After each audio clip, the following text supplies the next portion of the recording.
Oh, yummy!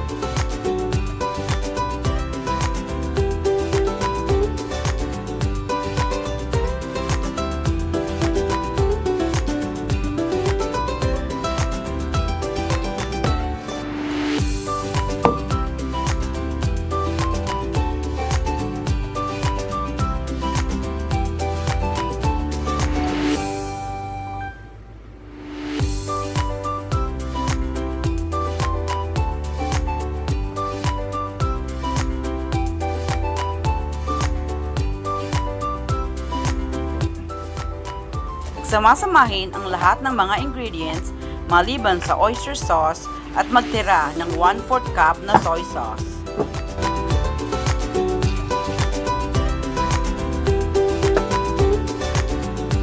Haluin at i-marinate ng 2 hanggang 4 na oras.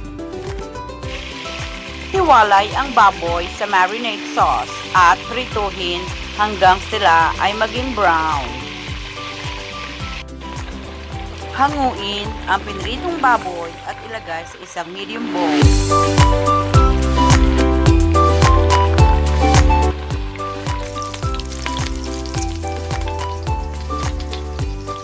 Ibuhos ang marinade sauce sa kaldero at hayaang kumulo ng 2 minuto hanggang sa magbawas ng sabaw.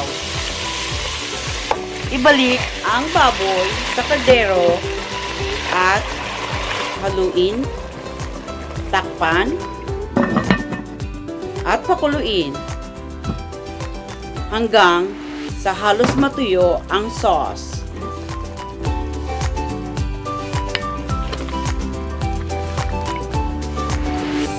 Kapag medyo tuyo na, ay ilagay ang oyster sauce at ang 1/4 na soy sauce.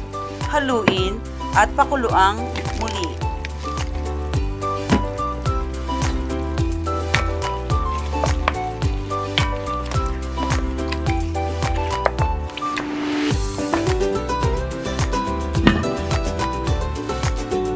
Papansin natin na ready na ang pork belly adobo dahil ang sauce ay natuyo na at ito ay nagmamantika.